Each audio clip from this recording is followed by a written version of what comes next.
चलो बेबी, अब हम थोड़ा सा पढ़ेंगे आइडियल गैस के बारे में। ओके, आइडियल गैस हम लोग को पता है छोटू क्या होती है। देखो, आइडियल गैस हम लोग को पता है क्या होती है। Ideal gas equation P V is equal to N R T, हम लोग को पता है ना ये equation, ideal gas equation, right.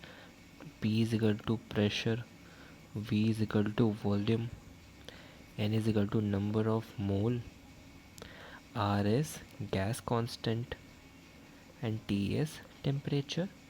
हमें पता है ना ये छोटू, राइट।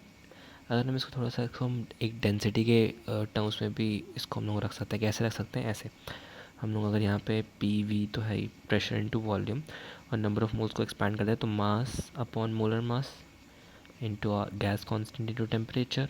अगर हम लोग मोलर मास को इधर कर दें और वॉल्यूम को नीचे ला दें, मोलर मास को इधर कर दें और वॉल्यूम को नीचे ला दें, सॉरी यार मेरे को, मैं भूल जाता हूँ कि इसमें ना, जैसे मैं ऐसे स्क्रीन से दूर रख रहा हूँ तो इसमें कोई पॉइंटिंग नहीं है, तो आपको पता नहीं कि मैं स्क्रीन में कहाँ देख रहा हूँ। तो अगर हम मोलर मास को इधर ले जाएं और वॉल्यूम को इधर ले जाएं, मेरे फ़ोन में जब पुरानी वाली वीडियोस देख रहे हैं ना उसमें पॉइंटिंग वाला, तो वो ईजी हो जाता है। इसमें थोड़ा सा उसमें कन्फ्यूज़न होता है, मैं समझ रहा हूँ। और अगर हमने वॉल्यूम को नीचे ला दिया तो ये हो गया gas constant into temperature.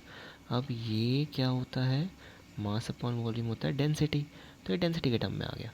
P M, pressure into molar mass is equal to density into gas constant into temperature. एक ये फॉर्मूला हो गया डेंसिटी के टर्म्स में, right. Pressure, molar mass, density, gas constant, temperature, right right right. यहाँ पे gas constant क्या होता है? गैस कांस्टेंट की दो तीन वैल्यूज़ होती हैं फिक्स्ड। एक तो होती है 0.0821 होती है ना, 0.0821। इसको 0.083 भी ले सकते हैं, बट 0.81 व्हेन कब होती है? जब यूनिट होती है लीटर एटीएम, राइट। एक होती है 8.314 या 24, कब होती है? जब जूल पर मोल इसकी यूनिट होती है। एक होती है 2, जब किलो कैलोरी पर मोल इसकी जो होती है वैल्यू होती है। कैलोरी पर मोल होता है तो कैलोरी नीचे होगा तो -1, जूल पर मोल और लीटर एटीएम, ठीक है। सब में इसमें भी मोल इनवर्स। जब लीटर और एटीएम यूनिट हो तो ये वाली वैल्यू लेते हैं। जब जूल और मोल क्वेश्चन में वैल्यू दी हुई हो तो ये वाली कांस्टेंट की वैल्यू लेते हैं। जब कैलोरी की वैल्यू दी हुई हो तो ये वाली कांस्टेंट की वैल्यू लेते हैं, राइट। ये 3-4 वैल्यूज़ होती हैं आर की, याद है ना हम लोगों को? थोड़ा थोड़ा तो ब्लरी विजन में होगा, ये सब हम लोगों ने पढ़ा है, काफ़ी बार पढ़ा है, राइट। तो ये तो हो गया। फिर एक और चीज़ का कंसेप्ट आता है, वो होता है वेपर डेंसिटी। वेपर डेंसिटी क्या होता है? Vapour density is the ratio of इसका density of hydrogen, density of gas, जो भी क्वेश्चन में की हुई है, जो भी हम लोग ले रहे हैं, कंसिडर कर रहे हैं, two gas density of hydrogen. तो वेपर डेंसिटी क्या होता है? Density of gas upon density of hydrogen. Vapour density ये होता है। इसको अगर क्या हो गया, इसको अगर आप ज़ोर से लाइक फैला के लिख दो तो इसकी डेफिनेशन बन जाएगी। डेफिनेशन क्या बोलेगा? अगर हम लोगों को इन टर्म्स लिखना हो, वर्ड्स के टर्म्स में, तो ratio of density of gas to the density of hydrogen at same pressure and same temperature. तो यहाँ पे इसको अगर हम देखें, कैसे देखेंगे? चलो, अगर हम लोग यहाँ पे डेंसिटी का फॉर्मूला पुट करें, जो हमने यहाँ निकाला, यहाँ पे निकाला है ना डेंसिटी का फॉर्मूला, तो इन दोनों को नीचे भेज दो। तो डेंसिटी का फॉर्मूला क्या हो जाएगा? पी, प्रेशर तो कांस्टेंट है, सेम रहेगा दोनों गैस में, mass of gas, molar mass of gas, और आर कांस्टेंट रहेगा, टेम्परेचर भी कांस्टेंट है ना। प्रेशर और टेम्परेचर तो कांस्टेंट है और आर तो कांस्टेंट रहता ही है। सेम नीचे वाली हाइड्रोजन गैस का pressure, molar mass hydrogen, sorry molar mass hydrogen gas का अपॉन आर टी। ये कट गया, ये कट गया। और मोलर मास हाइड्रोजन कितना होता है? H2 का मोलर मास कितना होता है? 2। तो वेपर डेंसिटी का एक और फॉर्मूला आ गया, which is molar mass of gas, जो भी हम ले रहे हैं, डिवाइड बाई 2। ठीक है, तो हम लोगों ने अभी तुरंत क्या पढ़ लिया? एक तो ये पढ़ लिया ideal equation P V is equal to N R T, जिसमें आर की वैल्यू 0.0821 लीटर एटीएम में 8.314 जूल पर मोल में इन्वर्स, इधर भी मोल इन्वर्स, और 2 कैलोरी, जब कैलोरी में हो तो 2 मोल इन्वर्स एक वो वाला फॉर्मूला पढ़ लिया डेंसिटी वाला, pressure into molar mass into density और गैस कांस्टेंट इनटू टेम्परेचर। और हमने वेपर डेंसिटी पढ़ लिया। वेपर डेंसिटी क्या होती है? Density of gas divide by density of H2। एक और फॉर्मूला वेपर डेंसिटी का पढ़ा कि molar mass of gas divide by 2। तो एक ये लो बेटा, फातिया का पानी है, लो। हाँ जी अम्मा। तो ये 4 हमने फॉर्मूलेस अभी तुरंत देख लिए। सारे फॉर्मूलेस हम फेमिलियर तो हैं, हमने पहले पढ़े हैं, राइट। हम लोग को भूल गए होंगे मे बी, तो हम लोग रिवाइज किया होगा तो हम लोग को याद आ गए होंगे, राइट छोटू। ये 4 फॉर्मूलेस हैं। अब यही आइडियल इक्वेशन से 3-4 लॉज डेराइव होते थे, याद करो। एक होता था बॉयल्स लॉ, याद करो बेबी, बॉयल्स लॉ। एक होता था चार्ल्स लॉ। एक होता था कौन कौन सा? Charles law, Boyle's law, Gay Lussac's law. 2 ही लेना है, गेलो-जैक्स ही तक लेना है। चलो 3 ही लेना है। एक और होता था यार, अवोगाद्रोस भी होता था। Yes, गेलो-जैक्स, Avogadro. सर ने नहीं लिखा है लेकिन हम देख लेते हैं। अवोगाद्रो। ये 4 लॉज हम लोग को याद है ना बेबी, ये भी ऐसे डराइव करते थे हम लोग। अगर हम लोग बॉयल्स लॉ को देखे थे तो इसमें हम लोग क्या करते थे कि नंबर ऑफ मोल्स और टेम्परेचर कांस्टेंट ले लेते थे। और तो इसमें रिलेशन क्या रहता था? Number of pressure PV is equal to constant, NT R constant. तो इसका ये इक्वेशन आती थी, मतलब P is inversely proportional to volume, pressure is inversely proportional to volume. ये होता था बॉयल्स लॉ, ठीक है। चार्ल्स लॉ क्या होता था? Volume is directly proportional to temperature. याद करो याद करो। और इसमें क्या हो जाएगा? Pressure and number of moles constant. Volume is directly proportional to temperature. Gay Lussac's क्या होता था? Pressure is directly proportional to temperature. अलग कलर से लिख देता हूँ मैं। Pressure is directly proportional to temperature. इसमें क्या हो जाएगा? Volume and number of mole constant. और अवोगाद्रो क्या होता था? Number of moles is directly proportional to temperature. कुछ भी होता था, मुझे याद नहीं है, बट इतना इंपॉर्टेंट भी नहीं। मतलब ऐसा कुछ नहीं कि हम लोग नया पढ़ रहे हैं, यहीं पे सारे रिलेशन जैसे इक्वेशन में दिख रहा है। इसमें भी अगर आप प्रेशर और वॉल्यूम को देखोगे तो ये अगर वॉल्यूम को इधर भेजोगे, इस साइड भेजोगे, इस साइड, तो ये इन्वर्सली प्रोपोर्शनल रिलेशन ही आएगा, बस वही बॉयल्स लॉ ने बोल दिया। और अगर आप ये इक्वेशन में देखोगे वॉल्यूम को, वॉल्यूम अभी भी टेम्परेचर का डायरेक्टली प्रोपोर्शनली है, ये चीज़ बोल दी चार्ल्स ने। और यहाँ पे देखोगे अगर प्रेशर को, प्रेशर अभी भी डायरेक्टली प्रोपोर्शनल है टेम्परेचर के, ये चीज़ बोल दी गेलो-जैक्स ने। कुछ नया नहीं बोला, बस लॉज के नाम बोल दिए गए, ठीक है। समझ में आया बेबी? पक्का पक्का? कुछ भी डाउट तो नहीं है ना? इतना हम लोगों ने पढ़ लिया, अभी जल्दी जल्दी तुरंत कितना सारा पढ़ लिया हम लोगों ने। आइडल गैस वाला पढ़ लिया, आइडल गैस का डेंसिटी वाला पढ़ लिया, vapour density, vapour density mass molar mass का relation, Boyle's law, Charles law, Gay Lussac's law, okay. और आर की वैल्यूज़, ये सब हम लोग को याद रखना है, okay baby. Easy, easy peasy, समझ में आया? ये हम लोगों ने देख लिया कि अगर हम P1 कांस्टेंट, अगर इक्वेशन जैसे क्वेश्चन आएगा तो कैसे आएगा? P1 is equal to P2 upon V2, ऐसे सॉल्व करते हैं क्वेश्चन को। वैसे अगर V डायरेक्टली प्रोपोर्शनल टेम्परेचर आता है, इसमें क्वेश्चन इसको अगर हम लोग कांस्टेंट लेंगे तो V by upon T is equal to constant आएगा। क्वेश्चन आएगा तो V1 upon T1 is equal to V2 upon T2 वाला, ऐसे क्वेश्चन आते हैं। अगर ये चीज़ प्रेशर में होगा तो P1 upon T1 is equal to P2 upon T2, ऐसे क्वेश्चन आते हैं, राइट। हम लोगों ने ऐसे क्वेश्चन सॉल्व किए ना बेबी, राइट? याद आ रहा है ना? थोड़ा थोड़ा नहीं याद आ रहा है तो क्वेश्चन करेंगे तो याद आ जाएगा, okay. Next is gram concept. ये एक कंसेप्ट बस है। जैसे देखो, अगर लिखा हुआ है 20 ग्राम्स ऑफ CO2, तो इसका मतलब क्या हुआ? इसका मतलब क्या हुआ? ये यहाँ पे जो ग्राम है क्या रिप्रेजेंट कर रहा है? मास रिप्रेजेंट कर रहा है। मतलब ये बोलना क्या जा रहा है कि there is 20 gram of CO2 का 20 ग्राम है। इसके अगर हम नंबर ऑफ मोल्स निकालना चाहें तो कैसे निकालेंगे?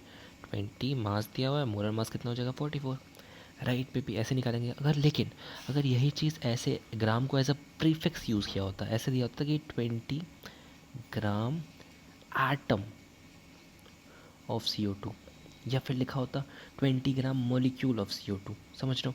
ऐसे कुछ ऐसा एज अ प्रीफिक्स यूज़ किया होता। तो यहाँ पे जो ग्राम है ना, ये ग्राम एटम और ये पूरा ग्राम मॉलिक्यूल, इसका मतलब जब अगर ऐसे लिखा हो ग्राम एटम या फिर ग्राम मॉलिक्यूल, तो इसका मतलब हो जाता है कि मोल, which means 20 mole of CO2। इसको हम लोग ग्राम एटम को और ग्राम मॉलिक्यूल का एज अ मोल ट्रीट करते हैं। और यहाँ पे ग्राम मॉलिक्यूल का मतलब क्या हो गया? 20 मोल ऑफ CO2, यहाँ पे 3 gram molecule O2, 3 gram molecule मतलब 3 mole of O2, which means 3 कितने कितने O2 हो गए, 3 मोल मतलब कितने नंबर ऑफ मॉलिक्यूल्स हो गया, 3 Na molecules of O2, right right baby. ये कंसेप्ट समझ में आया ना? जैसे यहाँ पे लिखा 2 gram atom of carbon, 2 gram atom of carbon मतलब 2 मोल ऑफ कार्बन। तो अगर हम लोग यहाँ पे नंबर ऑफ मॉलिक्यूल निकालें, नंबर ऑफ मॉलिक्यूल क्या होता है, number of mole into Na, तो यहाँ पे हो जाएगा 2 मोल है तो 2Na, नंबर ऑफ मॉलिक्यूल कितने हैं, 2Na एटम्स ऑफ कार्बन। यहाँ पे ग्राम एटम का मतलब हो गया मोल, ग्राम मॉलिक्यूल का मतलब हो गया मोल, समझ में आया? तो this is gram concept. If gram is used as a prefix then it represents mole, if gram is used as a prefix then it represents mole. समझ में आया बेबी? समझ में आया? कुछ नया नहीं है, एक नॉर्मल सा कंसेप्ट है। ओके, ये क्वेश्चन छोड़ो, एक ये वाला क्वेश्चन देखो। If mass of one atom is इतना, then calculate number of nucleons. Nucleons are neutrons and protons. Nucleons क्या होते हैं, neutrons and protons present in 2 atoms of element. हम लोग को निकालने हैं number of nucleons. Number of nucleons मतलब, नंबर ऑफ न्यूक्लियॉन्स मतलब मास नंबर, मास नंबर जो अगर एलिमेंट है नीचे Z ऊपर A, ये जो मास नंबर होता है ये यही तो होता है सम ऑफ प्रोटॉन प्लस न्यूट्रॉन। तो बेसिकली हम लोग को मास नंबर निकालना है इस एलिमेंट का, इस एटम का, इस एटम का जिसका मास दिया हुआ है। हम लोग को अगर मास नंबर निकालना है तो इसका जो मास दिया हुआ है हम लोग को ग्राम में दिया हुआ है 3.32 10 की पावर -23 ग्राम। हम लोग को जब एक एटम का दिया होता है, याद करो, जब एक एटम का दिया होता है तो हम लोग मास AMU में लिए लेते हैं, यार राइट। जब मोल का दिया होता है तो हम लोग ग्राम में ले लेते हैं, राइट। जब एक का दिया होता है, एटम का दिया होता है, तो हम लोग AMU में लेते हैं। ऊपर हमने कंसेप्ट पढ़ा है, तो इसको अगर हम AMU में कन्वर्ट करना है तो कैसे करेंगे, एक AMU में कितना होता है 1.66 × 10 की पावर -24 ग्राम, राइट। तो 3.32 इतने AMU, इतने ग्राम में कितने AMU होंगे, डिवाइड कर दो 1.66 × 10 की पावर -24 ग्राम। डिवाइड करोगे इसको तो ये 2 जाएगा और एक ऊपर जाए, एक 10 ऊपर जाएगा, 10 एक 10 -1 बचा यहाँ पे, एक 10 ऊपर जाएगा 20 AMU, 20 AMU। तो एक इसका मास कितना हो गया, एक आइटम का मास हो गया 20 AMU। तो इस नंबर ऑफ़ न्यूक्लियॉन्स, मास तो हम लोगों को पता चल गया, मास नंबर पता चल गया। तो इसका अब बोल रहे हैं कि इसी तरह के एलिमेंट का नाम बताओ जिसमें इस तरह के 2 एलिमेंट हैं। एलिमेंट का मास बताओ जिसमें इस तरह के 2 एटम्स हैं। एक एटम का मास 20 AMU, 2 एटम का 40 AMU, 2 एटम का 40 AMU। समझ में आया? कुछ टफ है, थोड़ी सी लैंग्वेज बस टफ है, थोड़ा सा घुमा फिरा के लिखा हुआ हो, राइट। मे बी ऐसा इसलिए समझ में शायद ना आया हो, और मेरे ख्याल से आ ही गया होगा, बट मैं फिर भी एक बार थोड़ा सा अच्छे से सॉल्व कर देता हूँ। मास ऑफ वन एटम दिया हुआ है, ठीक है। मास वन एटम है 3.32 × 10 की पावर -23 ग्राम। तो मास, और देखें हम लोग तो इसको अगर हम AMU में कन्वर्ट करें तो 3.32 × 10 की पावर -23 और 1.68 × 10 की पावर -24, तो आ गया 20 AMU। वन एटम, एलिमेंट का मास जिसमें इस तरह के 2 एटम हैं वो होगा 2 × 20 विच इज़ 40 AMU। समझ में आया? समझ में आया क्वेश्चन बेबी? ठीक है, चलो समझ में नहीं आया, जो समझ में नहीं आया डाउट में पूछ लेना, ओके, डाउट पूछ लेना अच्छे से। चलो, next is the concept of stoichiometry, important concept, मतलब बहुत ही इंपॉर्टेंट क्वेश्चन का कंसेप्ट, क्योंकि ये सिर्फ इस चैप्टर में नहीं, पूरा लाइक आपने पढ़ी है फिजिकल केमिस्ट्री, आपको पता है पूरे फिजिकल केमिस्ट्री में कंसेप्ट बहुत ज़्यादा इंपॉर्टेंट है, हर जगह यूज़ में आता है। ओके, चलो। तो स्टोइक्योमेट्री बेसिकली क्या होती है, देखो जैसे हम ये इक्वेशन लेते हैं CH4 + O2 is a combustion reaction which will give CO2 plus H2O। अपन को पता है ना बेबी, कोई भी कार्बन का हाइड्रोकार्बन हो, CH4 हो, C2H5 हो, C2H6 हो, कुछ भी हो, इसको अगर आप कंबशन कराओगे O2 के साथ, मतलब एयर में ऐसा कंबशन कराओगे, तो this will give out CO2 and H2O। पता है ना अपन को ये।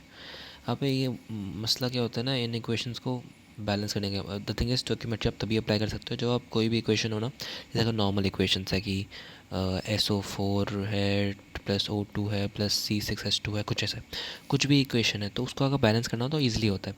लेकिन ये जो कम्बशन रिएक्शंस वाली इक्वेशन होती है ना, इनको बैलेंस करना थोड़ा सा मुश्किल होता है। तो व्हाट हैपेंस ना, मतलब मैं बस ये साइड में एक सिखा दे रहा हूँ एक कंसेप्ट।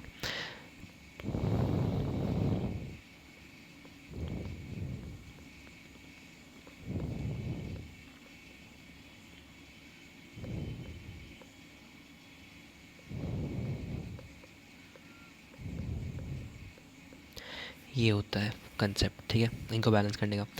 यहाँ पे मान लो कुछ भी दिया हो, कुछ भी C2H6 दिया हो, यहाँ पे जैसे CH4 दिया हुआ है, ठीक है, CH4, तो हमने यहाँ पे X ले लेंगे, ये C के साथ जो होगा उसको X कंसिडर करेंगे, H के साथ जो होगा उसको Y कंसिडर करेंगे। ओके, इसको X इसको Y, तो यहाँ पे X कितना है, X1 है, यहाँ पे Y कितना है, Y4 है। अब CO2 के सामने X आता है, X यहाँ पे कितना है, 1, तो 1 आ गया। H2O के सामने आता है Y/2, Y/2, CO2 के सामने X, H2O के सामने Y/2, H2O के सामने कितना आता है, Y/2, Y कितना है, 4, तो यहाँ पे Y/2 2 हो गया। और O2 के सामने क्या आता है, X प्लस Y/4, X 1 है, Y 4 है, 4/4 1, तो 1 + 1 2, ये हो गया है बैलेंस्ड इक्वेशन। ठीक है, ऐसे बैलेंस करते हैं इन कंबशन रिएक्शंस को। Now once a reaction is balanced, then we can apply the concept of stoichiometry. Now we can apply the concept of stoichiometry. Stoichiometry is the concept of what? Stoichiometry क्या होती है, stoichiometry क्या होती है, देखो जैसे ये CH4 है, इसका stoichiometry कोफिशिएंट क्या होगा, इन अ बैलेंस्ड इक्वेशन जो इसका यहाँ पे नंबर होगा, जो इसके सामने नंबर होगा, वो इसका stoichiometry कोफिशिएंट है। तो CH4 का stoichiometry कोफिशिएंट क्या है, 1। O2 का stoichiometry कोफिशिएंट क्या है, 2। CO2 का stoichiometry कोफिशिएंट क्या है, 1। H2O stoichiometry कोफिशिएंट क्या है, 2। बस यही है, इतना ख़त्म। देखो यहाँ पे CH4 है, 2O2 है, 1CO2 है, 2H2O है। इसको हम लोग कैसे इंटरप्रेट कर सकते हैं, 1 mole of CH4 reacts with 2 mole of O2, 2 mole of O2 reacts with 2 mole of O2 to form 1 mole of CO2, 1 mole of CO2 to form and 2 moles of H2O। यही समझ में आ रहा है, right. ये तो हम लोग को पहले से पता है, कुछ नया चीज़ थोड़ी ना, इक्वेशन देख के हमको समझ में आ ही रहा था कि 1 मोल ऑफ CO2 है, रिएक्ट कर रहा है 2 मोल ऑफ O2 से, और बन रहा है 1 मोल ऑफ CO2, और बन रहा है 2 मोल ऑफ H2O, राइट। और क्या इसको हम और किस फॉर्म में लिख सकते हैं, वेट मास के फॉर्म में लिख सकते हैं। तो 1 मोल CH4 का मास कितना होगा, इनटू मोलर मास, CH4 का मास 16 ग्राम, तो 16 ग्राम CH4 reacts with 1 mole O2 का मास 32, 2 मोल ऑफ 2 मोल है, 2 mole of O2 mass 64, reacts with 64 gram of O2 to form 1 mole of CO2 which is 44 gram of CO2 and 2 mole of H2O which is 1 is 18, 2 is 36 gram of H2O, right. Same equation को different form में लिखा है, ठीक है। और इसको हम लोग वॉल्यूम के टर्म में लिख सकते हैं। 1 मोल ऑफ CH4 मतलब 22.4 लीटर, एक मोल में 22.4 लीटर वॉल्यूम होता है। Reacts with 2 mole, 2 into 22.4 reacts with 2 into 22.4 litre O2 to form 22.4 litre of CO2 and 2 into 22.4 litre of H2O, right. तीनों सेम इक्वेशंस हैं, सेम इक्वेशंस के हम लोगों ने डिफरेंट मास के टर्म्स में, वॉल्यूम्स के टर्म पे, मोल के टर्म से डिफरेंट इंटरफेरेंस निकाले हमने, राइट बेबी, राइट। एक अगर हम ये इक्वेशन देखें, इसके इंटरफेरेंस निकालो तो क्या होगा, इसमें मोल के टर्म में अगर हम निकालें तो होगा 1 mole of H2O react with 3 mole of 1 mole of N2 react with 3 mole of H2 to form 2 mole of NH3।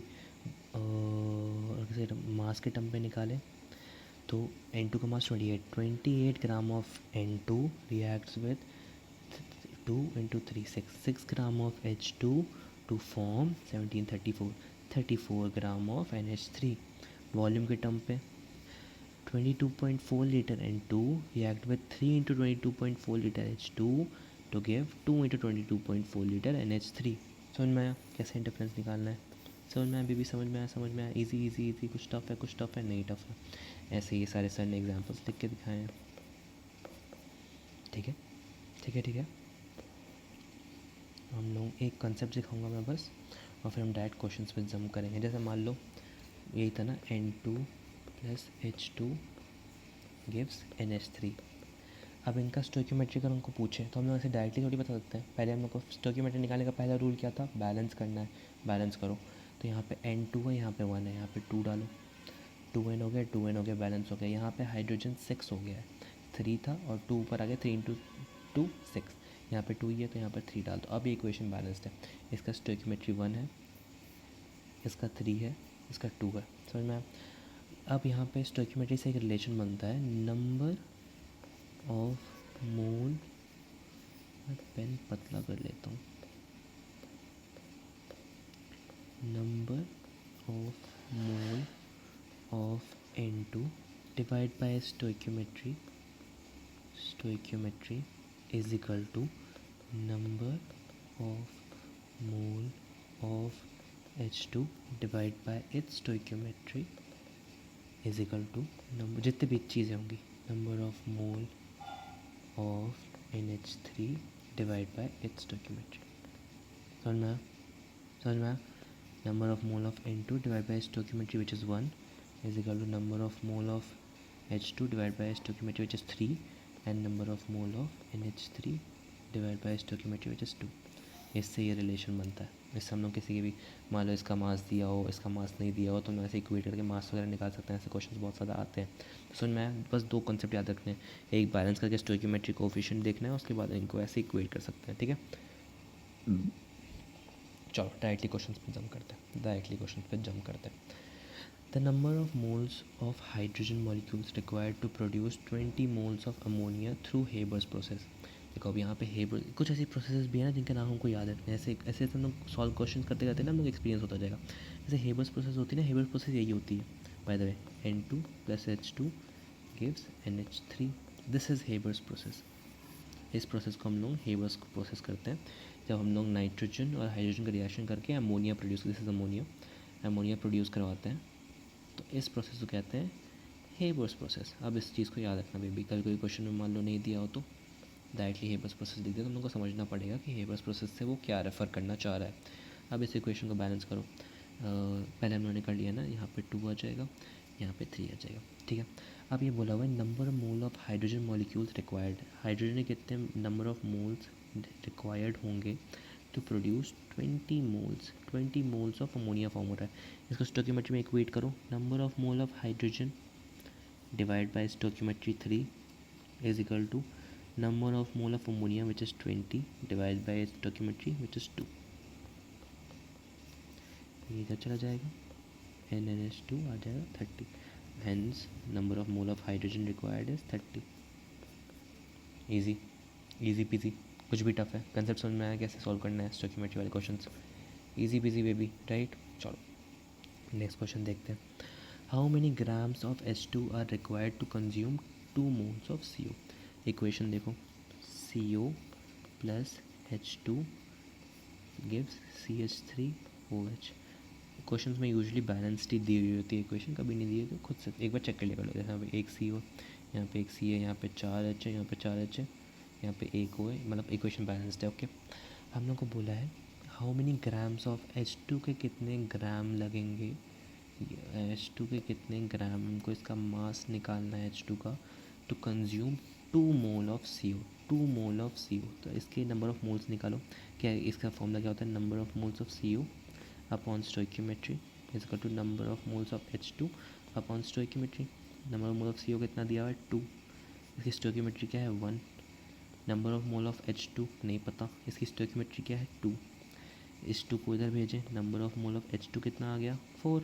और इसका मास निकालना है, तो mass upon molar mass H2 का कितना होता है, मोलर मास H2 का कितना होता है 2 × 4, मास आ गया 8 ग्राम्स।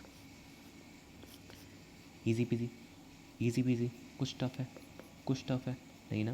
दैट सिंपल क्वेश्चन है, फॉर्मूला बेस्ड, कुछ भी नया नहीं है ना, कुछ भी नया नहीं है। चलो नेक्स्ट क्वेश्चन देखते हैं। When a certain amount of octane, देखो octane this is an hydrocarbon, तो इसको हम लोग जब इस बर्न कम्प्लीटली मतलब ऑक्सीडाइज़ किया, बर्न कम्प्लीटली मतलब ऑक्सीजन के साथ इसको रिएक्ट कराया। अब इसको हम लोग देखो, इसको बैलेंस करने देखो कितना बड़े बड़े इक्वेशन, इसको अगर आप बैलेंस करने बैठे मैनुअली कि ऐसे गिन गिन के कर रहे हो तो कर भी नहीं पाओगे पहले, तो इसलिए हम लोगों ने वो वाला फॉर्मूला इसके लिए लर्न किया। तो देखो कैसे करेंगे, C8H18 है, इसको इसने बर्न किया मतलब ऑक्सीजन के साथ रिएक्ट किया। हमको पता है CO2 फॉर्म होगा और H2O फॉर्म होगा, कितना फॉर्म होगा हमें नहीं पता।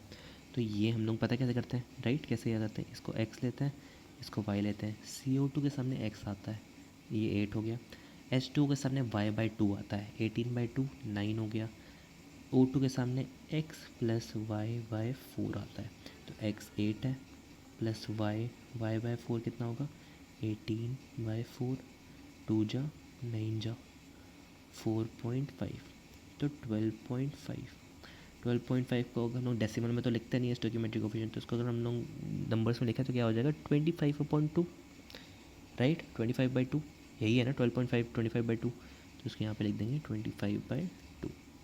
हो गई इक्वेशन बैलेंस्ड। समझ में आया अभी भी कैसे बैलेंस करते हैं इक्वेशन को, है ना, इजी इजी पीजी। अब देखते हैं, अब हम लोगों ने बैलेंस कर लिया इक्वेशन को, हम लोग देखते हैं क्वेश्चन क्या बोल रहा है। When a certain amount of octane is burnt completely, 7.04 gram of CO2 is formed. What is the mass of H2O formed? हम लोग को mass of H2O निकालना है और mass of CO2 दिया हुआ है।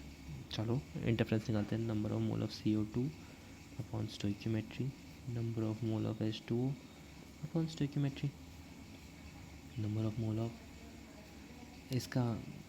इसका मास दिया हुआ है, तो मास ऑफ CO2 7.04 ग्राम दिया हुआ है, मोलर मास कितना होगा 44 ग्राम, और स्टोइकियोमेट्री नीचे कितनी है CO2 की 8 is equal to number of, इसका मास ऑफ H2O निकालना है, divide by molar mass H2O कितना होगा 18 इंटू स्टोइकियोमेट्री कितनी है H2O की 9, ईजी पीसी, कुछ टफ है नहीं ना। चलो अब इसको बस कैलकुलेट करना हम लोगों को, मास कितना हो जाएगा 7.04 इंटू 18 इंटू 9 अपॉन 8 इंटू 44, अब इसे कैलकुलेट करना है।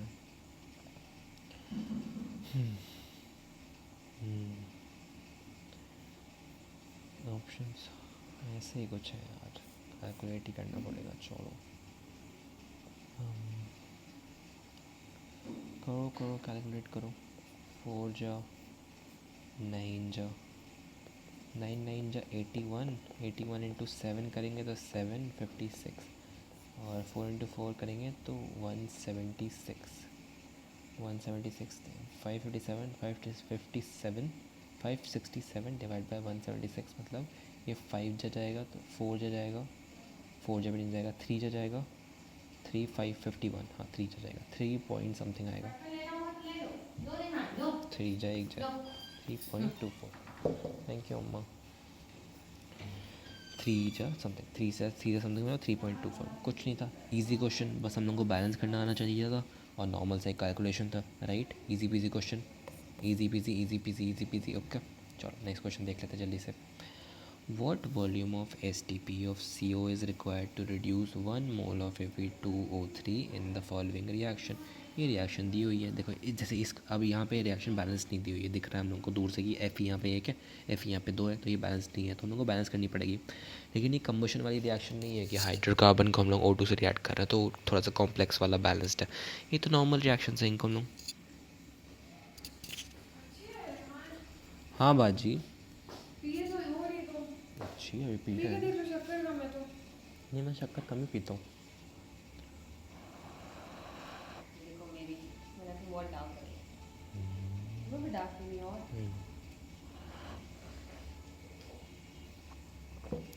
खूब अच्छी,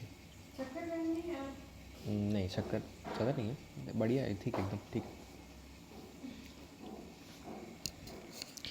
CO और ये दे रहा है Fe प्लस CO2, राइट, इसको बैलेंस करेंगे, 2 Fe है इधर 1 Fe है, यहाँ पे 2 लगा दो, यहाँ पे 1 कार्बन है, यहाँ पे 1 कार्बन है, बस ऑक्सीजन यहाँ पे 3 1 4 ऑक्सीजन है, यहाँ पे 2 ऑक्सीजन है, यहाँ पे 2 लगा दो, अब यहाँ पे कार्बन में बैलेंस हो गया, यहाँ पे 2 कार्बन लगा दो, तो यहाँ पे अब ऑक्सीजन में बैलेंस हो गया।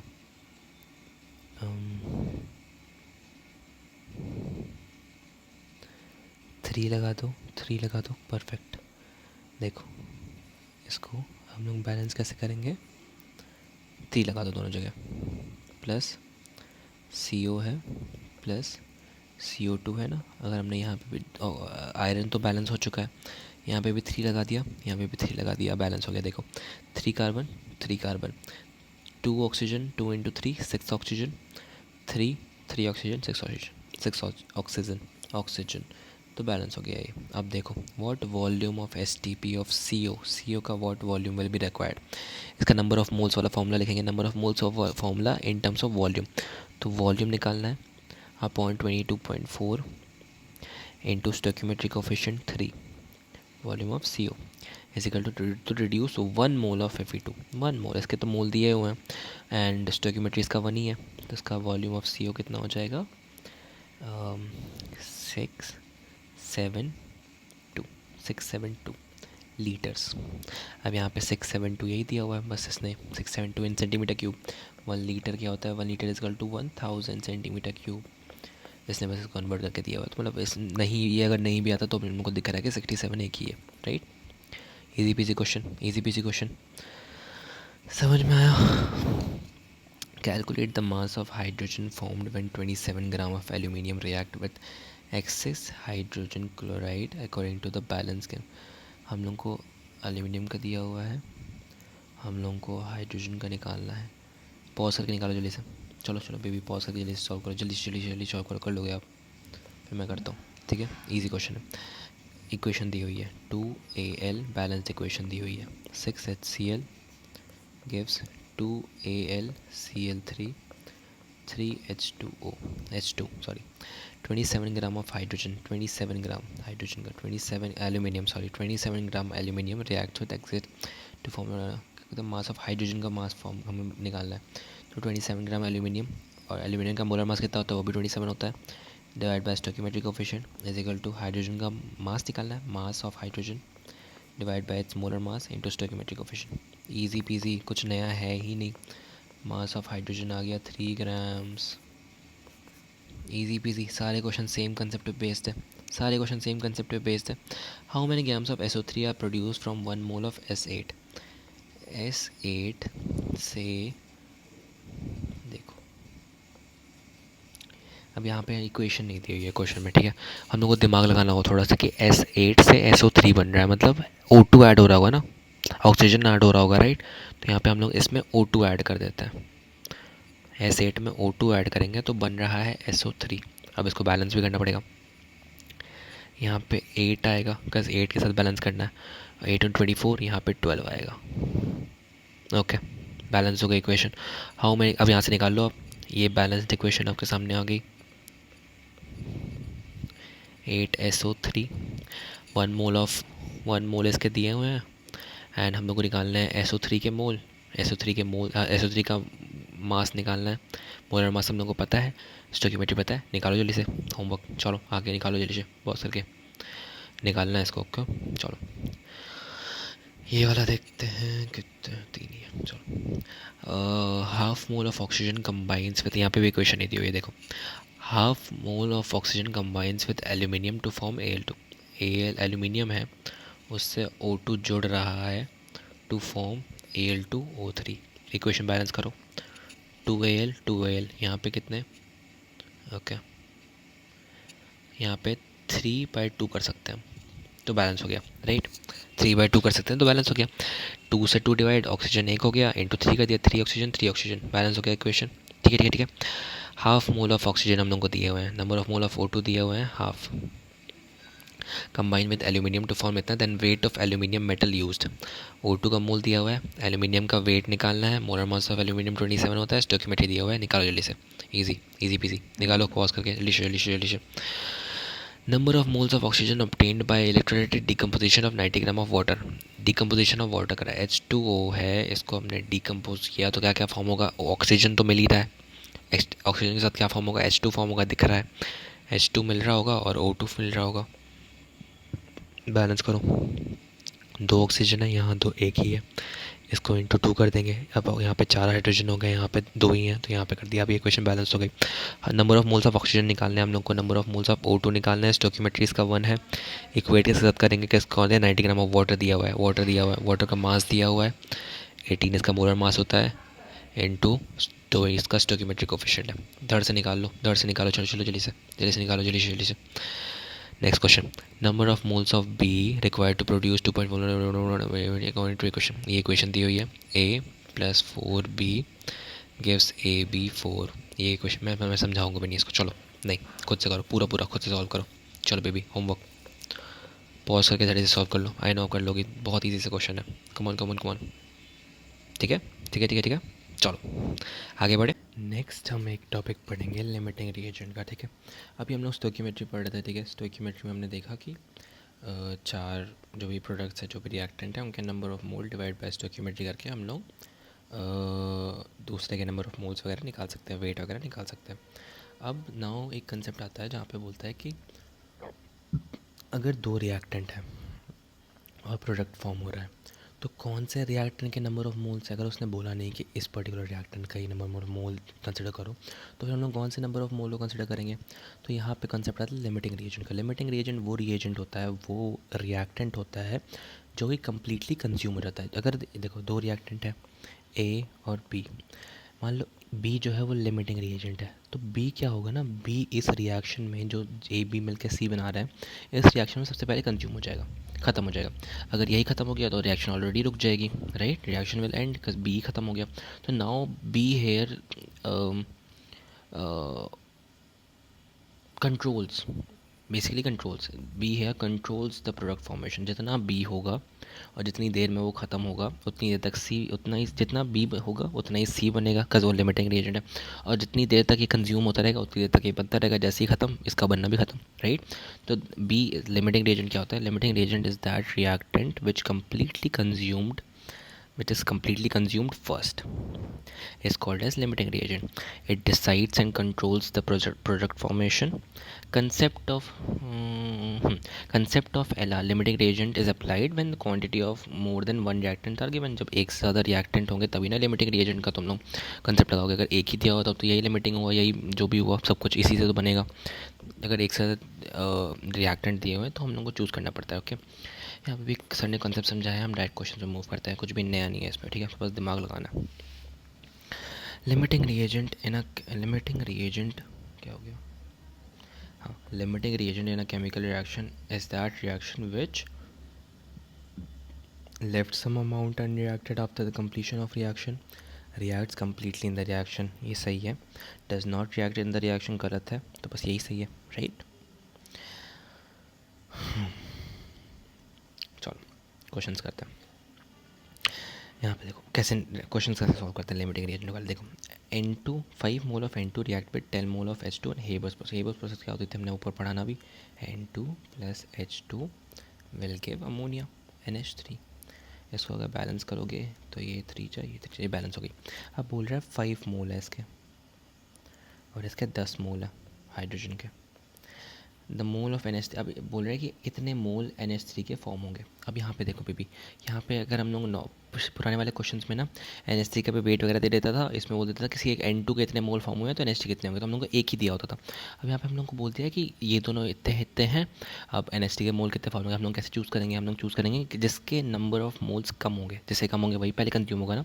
तो नंबर ऑफ मोल्स कैसे निकालते थे हम लोग, नंबर ऑफ मोल्स हम निकालते थे जितने गिवन मोल होते थे डिवाइड बाय स्टोइकियोमेट्री, जितने गिवन मोल होते थे डिवाइड बाय स्टोइकियोमेट्री। जैसे कितने गिवन मोल है 5 डिवाइड बाय 1, स्टोइकियोमेट्री इसकी 1 है।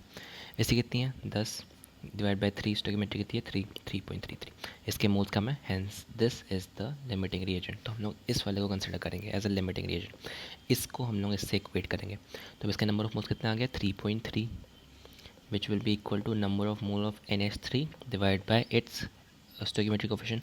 तो number of mole of NH3 कितना आ गया 3.3 इंटू 2 6.6 20, वही 20 पॉइंट, या तो तुम इसको वैल्यू मत लो ना, मतलब डेसिमल मत लो, तो 10/3 इंटू 2 कर दोगे 20/3, भाई डिवाइड नहीं की।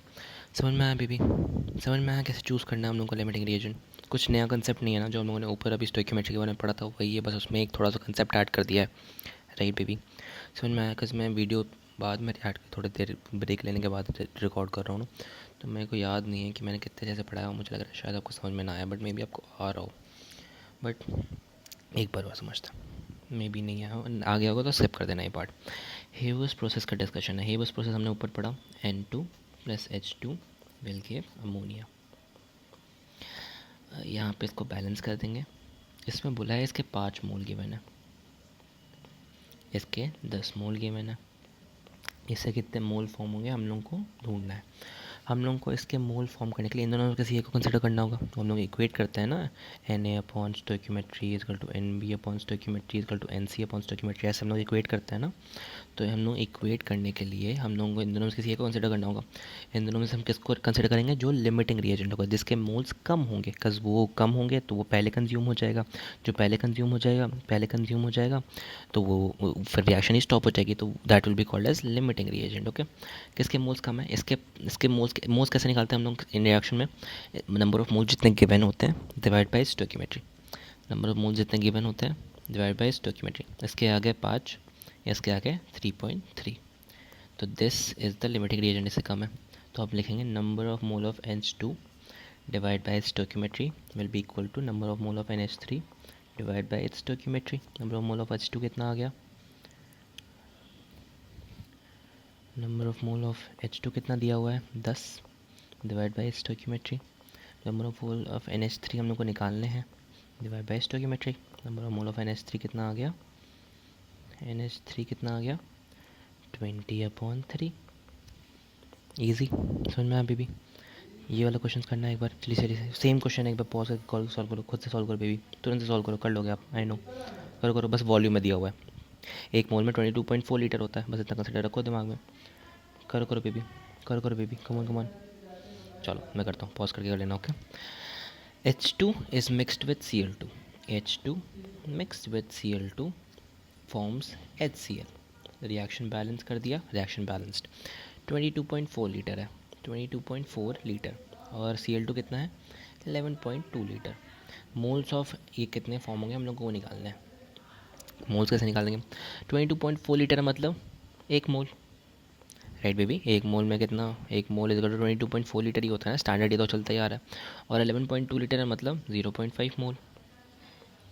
Hence this is the limiting reagent. का स्टोइकियोमेट्री दोनों की 1 1 है, hence this is the limiting reagent. तो हम लोग इसको इक्वेट करेंगे, number of mole of Cl2 divide by stoichiometry is number of mole of HCl divide by H stoichiometry.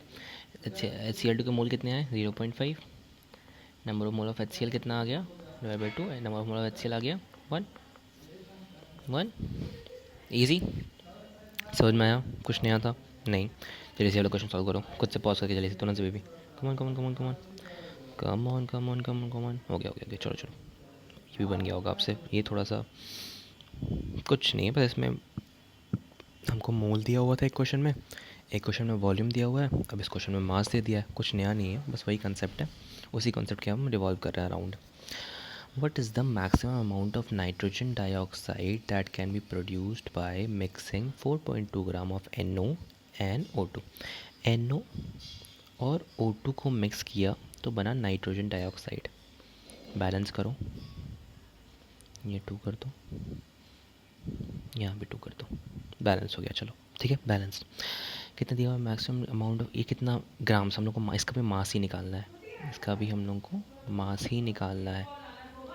और कितना दिया हुआ है? NO 4.2 ग्राम, 4.2 ग्राम, और ये दिया हुआ है 3.2 ग्राम। हम लोग इसके मोल्स निकालते हैं। मोल्स कैसे निकालेंगे लिमिटिंग रिएजेंट निकालने के लिए?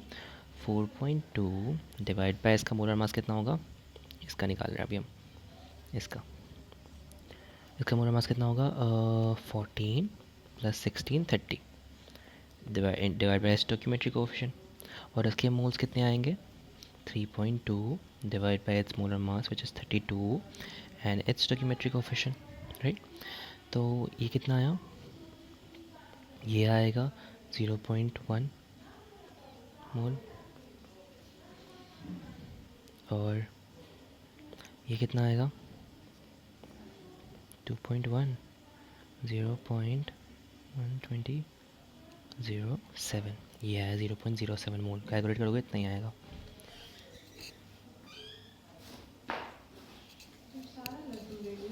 मैं नहीं, मम्मी दी है। पता मम्मी तो पूछो। तो किसके मोल्स कम आए? इसके मोल्स कम आए 0.07। तो NO is the limiting reagent. अब हम इसको इक्वेट कर देंगे, number of moles of NO। Number of moles नहीं लेंगे, इसको मास के टर्म्स में लिखते हैं क्योंकि हमको मास ही निकालना है ना।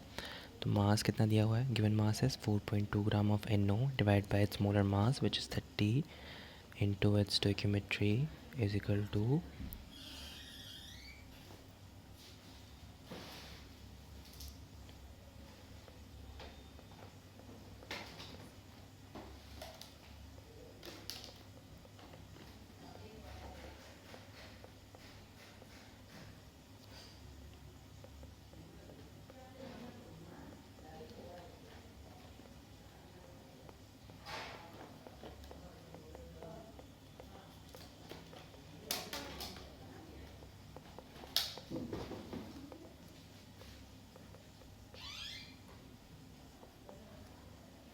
हाँ तो हम लोग इसको, सॉरी यार क्या ही बताऊँ मैं, 0.14 को इंटू 46 करेंगे तो आ जाएगा हमारा 6.44।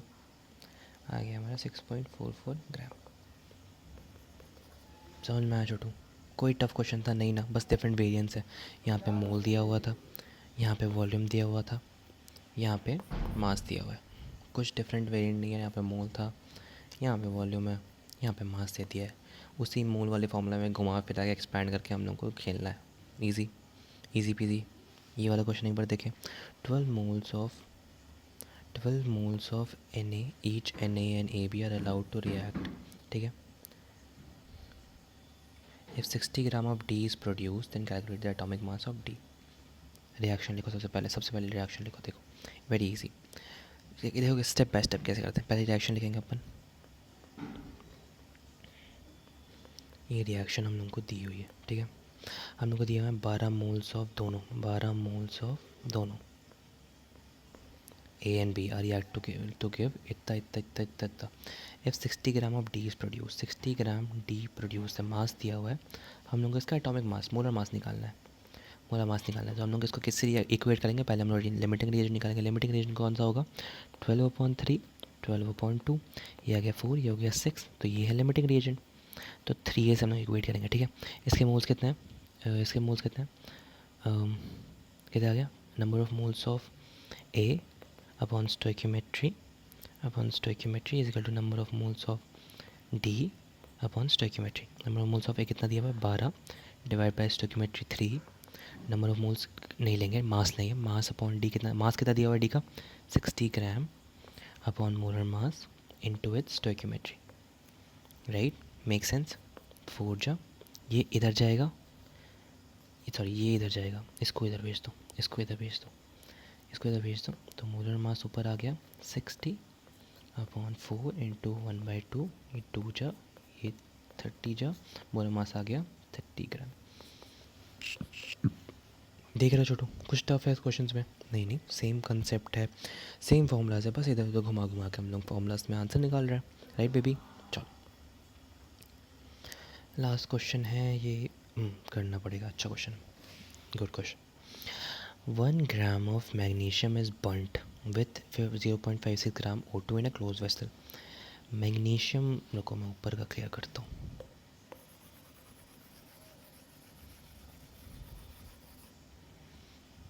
कलर पे चेंज करता है। Magnesium is burnt with O2 that will give MgO, आगे दिया होगा, विच इज रिएक्टेंट लेफ्ट में, which reactant is left in excess and how much, ठीक है। हम लोगों को दे दिया मैग्नीशियम और O2 रिएक्ट करेंगे तो ये क्या बनाएंगे? मैग्नीशियम ऑक्साइड बनाएंगे। इसको बैलेंस कर दो, ये हो गया बैलेंस्ड। मैग्नीशियम कितना है? 1 ग्राम, और ऑक्सीजन कितना है? 0.56 ग्राम। अब बोल रहा है कि इसने रिएक्ट तो करा दिया, अब पूछ रहा है which reactant is left in excess. कौन सा रिएक्टेंट एक्सेस है, मतलब कौन सा रिएक्टेंट एक्सेस रिएजेंट है। लिमिटिंग रिएजेंट नहीं पूछ रहा है, एक्सेस रिएजेंट कौन सा है और वो कितना बचा है। एक तो एक्सेस तो है ही, और कितना बचा है, मतलब कितना खर्च हो गया, खर्च होने के बाद वो कितना बचा है, ठीक है, हम लोग निकालते हैं। ठीक है, पहले हम लोग लिमिटिंग रिएजेंट निकालते हैं। लिमिटिंग रिएजेंट कैसे निकालेंगे, सबके नंबर ऑफ मोल्स देखते हैं। 1 gram is upon molar mass magnesium को 24 डिवाइड बाई स्टोइकियोमेट्री, इसका 0.56 gram divide by its molar mass 32 into its stoichiometry. Calculate करो 1/48 और ये हो जाएगा 0.56/32। ये कितना हो जाएगा, 0.10 आएगा, एक और ज़ीरो लाएंगे, एक ज़ीरो आएगा, ये जाएगा 2 जाएगा 96 बचा 4, 0.02 ले लो, चलो अभी इतना ले लो, और ये आएगा 0.15 उधर गया, एक और 0.56 उधर गया 1। Hence O2 is the limiting reagent, O2 is the 0.01 आ रहा है, 0.02 आ रहा है, O2 is the limiting reason. हम लोग से पूछा गया एक्सेस कौन सा, लेफ्ट इन एक्सेस है, which means mg is left in access, mg जो है वो बच रहा है, तो O2 वाले तो कैंसिल हो गए, बचा mg अब बताना लोग कितना बच रहा है, या तो 0.06 ग्राम 0.16 ग्राम बच रहा है, या तो 0.44 ग्राम बच रहा है। तो ये हम लोग कितना mg रिएक्ट हुआ है, कितना रिएक्ट हुआ है वो नहीं बताना है, कितना बच गया एक्सेस में वो बताना है। तो हम लोग कैसे करेंगे, ये लोग हम लोग का 1 ग्राम mg था, हम लोग को पता है कि 0.56 ग्राम O2 तो पूरा कंज्यूम हो रहा है, कैसे लिमिटिंग रिएजेंट है, लिमिटिंग रिएजेंट तो पूरा कंज्यूम होगा, तभी तो वो लिमिट करेगा रिएक्शन को। तो हम लोग देख लेते हैं कि mg कितना कंज्यूम हुआ है, जितना कंज्यूम हुआ है उसको माइनस कर देंगे 1 ग्राम से, कितना कंज्यूम हुआ वो कैसे पता करेंगे, दोनों को इक्वेट करेंगे, number of mole of mg upon stoichiometry, number of mole of O2 upon stoichiometry. कितना वेट ऑफ mg कंज्यूम हुआ है हमें नहीं पता है, molar mass of mg 24, stoichiometry इसकी 2, वेट ऑफ O2 कितना कंज्यूम हुआ है 0.56, इसका मोलर मास 32, स्टोइकियोमेट्री 1। कर दो जल्दी से, 16 जा, फिर ये 4 जा, और ये 6 जा, ये 4 जा, 0.14 जा, वेट ऑफ mg आ गया, जितना कंज्यूम हुआ है 0.14 इंटू 6 0.84, 0.84 ग्राम कंज्यूम हुआ है। तो बचा कितना एक्सेस में, excess left will be 1 gram minus 0.84 which will be 0.16 gram. समझ में आया, a good question, this is a good question, this is a good question. ठीक है, ठीक है बेबी, समझ में आ गया, ये हमारा लिमिटिंग रीजन का कंसेप्ट हो गया। एक और कंसेप्ट आता है यहाँ पे विच इज़ सीक्वेंशियल रिएक्शन, ये आई थिंक PYQ में आज तक आया है, बट इसका बस एक क्वेश्चन हम लोग कर लेते हैं। तो व्हाट हैपन्स ना कि हम लोग जैसे ये हम लोग ऐसे 3-4 रिएक्शन दे देगा, 3-4 रिएक्शन दे देगा, और हम लोग से पूछ ले, हम लोग को बता देगा कि Cl2 हमको 2 मोल दिया हुआ है, Cl2 हमको 2 मोल दिया, और हमसे क्वेश्चन पूछ लेगा KCl कितना फॉर्म होगा रिएक्शन में, इन तीनों को मिला के KCl कितना फॉर्म होगा, हम लोग को दिया होगा Cl2 बस। तो what will do is Cl2 से हम लोग जो सा सेकंड इक्वेशन में ऊपर से मैच कर रहा है, KCl मैच कर रहा है यहाँ, KCl का प्रोडक्ट और KCl सेकंड इक्वेशन का रिएक्टेंट मैच कर रहा है, तो हम लोग Cl2 से इक्वेट करके KCl का निकाल लेंगे, KCl का पता चल गया तो KCl का यहाँ पुट कर देंगे, फिर यहाँ पुट करके जो नीचे मैच कर रहा है KClO3 नीचे मैच कर रहा है इसका निकाल देंगे, फिर KCl3 का मोल आ गया तो KCl3 का यहाँ रख देंगे मोल जितना भी आया, फिर KCl3 का मोल पता चल गया तो हम लोग यहाँ से KCl इक्वेट करके निकाल देंगे। समझ ऐसे सीक्वेंस वाइज हम लोग चलेंगे, एक क्वेश्चन कर लेते हैं बस। Okay, sulphur trioxide is prepared by the following 2 reaction. देखो यहाँ से शुरू हुआ एसिड से और एंड में सल्फर ट्राईऑक्साइड प्रोड्यूस हो गया, एंड में सल्फर ट्राईऑक्साइड प्रोड्यूस हो गया। बोला है how many grams of SO3 sulphur trioxide are produce from 1 mole of S8 हमें मिला था 1 मोल, अब पूछ रहा है कितने मोल SO3 प्रोड्यूस हुए हैं, कितने ग्राम SO3 प्रोड्यूस हुए हैं। What we will do is SO2 is common, यहाँ पे भी SO2 है, SO2 को हम निकालते हैं, SO2 यहाँ पे फर्स्ट इक्वेशन निकालते हैं, इक्वेट करो number of mole of S8, ये क्या बैलेंस्ड है, ये बैलेंस्ड है, number of mole of S8 divide by stoichiometry, so number of mole of SO2 divide by stoichiometry, number of mole of acid कितना है 1 mole upon stoichiometry 1, number of mole of SO2 निकालना है divide by stoichiometry which is 8, number of mole of SO2 कितना आ गया 8 को अब यहाँ नीचे पुट कर दो, 8 सेकेंड इक्वेशन में पुट करो, number of mole of SO2 divide by stoichiometry, number of mole of SO3 divide by stoichiometry, number of moles of SO2 कितना आ गया 8 डिवाइड बाई स्टोइकियोमेट्री 2, इसका number of mole of SO3 divide by stoichiometry 2, number of mole of SO3 भी आ गया 8। अब इसका wait निकालना था, मोलर मास कितना होगा 32 plus 16 32 48 which will be 80 is equal to 8 weight आ गया 640 ग्राम, मास आ गया 640 gram, 640 gram of SO3 will produce. समझ में आया बेबी? कुछ टफ है नहीं ना, बस हम लोगों को एक एक करके चाहे तीन, अगर यहाँ पे 3 रिएक्शन होते तो क्या होता, SO3 तक SO3 SO2 से SO2 निकालते हैं, फर्स्ट इक्वेशन से SO2 निकालते हैं, सेकंड इक्वेशन में पुट करते हैं, सेकंड इक्वेशन से SO3 निकालते हैं, थर्ड इक्वेशन में पुट करते हैं, फिर SO3 थर्ड इक्वेशन में जो भी दिया होता है उसको निकाल के जो भी निकालना होता है उसको उसके सामने पुट कर देते हैं। समझ में आया? कुछ भी टफ नहीं है ना, बस बारी बारी बारी एक एक एक इक्वेशन लेके हम लोग को ऐसे निकालना है। समझ में आया?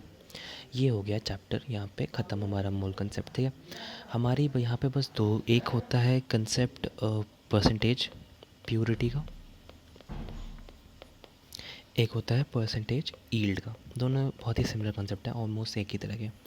ये तो कंसेप्ट है वो मुझसे आते नहीं है, इसलिए मैं आपको पढ़ा नहीं रहा हूँ फ़िलहाल।